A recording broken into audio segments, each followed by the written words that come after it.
ஐயோ இசை, இங்க பாரு, எனக்கு எல்லாமே தெரியும் இசை. இசை இங்க பாரு, நான் சொல்றத கேளு. உனக்கு காது கேட்காதுன்ற விஷயம் மட்டும் இல்ல, நீ என்கிட்ட வந்து இந்த உண்மைய சொல்லணும்னு நினைச்சப்போ உன்னோட சித்தி ருக்மணி தான் உன்னை தடுத்து மிரட்டி வச்சிருந்தாங்கன்னு எல்லா உண்மையும் எனக்கு தெரியும். அத்தை, இதெல்லாம் உங்களுக்கு எப்படி அத்தை தெரியும்? எனக்கு எல்லாமே தெரியும் இசை. வர்ஷினியோட வாழ்க்கை உன்னால கெட்டுட கூடாதுன்ற பயத்துல தானே நீ உண்மையை என்கிட்ட மறைச்ச. உன் தங்கச்சிக்காக நீ எடுத்த இந்த முடிவு எனக்கு ஒரு தப்பாவே தெரியல இசை. ஒரு நல்ல நோக்கத்துக்காக, நல்ல எண்ணத்தோட தான் நீ இத செஞ்சிருக்க. உன்னோட மனசு சுத்தமா தான் இருந்திருக்கு இசை. நீ இதெல்லாம் சுயநலமா யோசிக்கல. அப்படி இருக்கும்போது எதை மறைச்சாலும் அது துரோகம் கிடையாது இசை. இத பாரு இசை, நீ சிந்தாமணி சொல்றதையெல்லாம் பெருசா எடுத்துக்காத. இசை, என்னமா ஆச்சு? எதுக்கு இப்ப கால்ல விழற? எந்திரிமா, எந்திரி, எந்திரிமா. ஏமா கால்ல விழற? எந்திரி, நீ எந்திரி, எந்திரி இசை. இப்ப எதுக்காக கால்ல விழுந்த?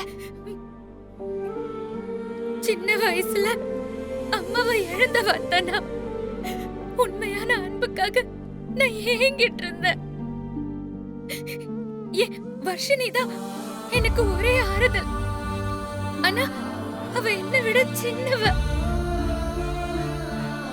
அதனால என் மனசுல எப்பவுமே யாராவது நம்மள அரவணைக்க மாட்டாங்களா, பிரியமா பேச மாட்டாங்களா, ஒரு வேதனையான நேரத்துல ஆறுதல் சொல்ல மாட்டாங்களான்னு பல நாள் அழுதுருக்கேன். என்ன புண்ணியம் பண்ணணும் தெரியல, இப்ப நீங்க எனக்கு கிடைச்சிருக்கீங்க. அந்த கடவுள் தான் உங்களை எனக்கு கொடுத்திருக்காரு. இசை, என்னமா இது? எப்பவுமே நீ இப்படி ஆழவே கூடாது, புரியுதா? அத்தை, இப்ப நான் எதுக்கு அழறேன் தெரியுமா? நீங்க என்கிட்ட அன்பா பேசுறீங்க, ஆனா அது எதையுமே கேட்க முடியாத பாவியா உங்க முன்னாடி நிக்கிறேனே. உங்க அன்பான குரல் எப்படி இருக்கும் கூட எனக்கு தெரியாது.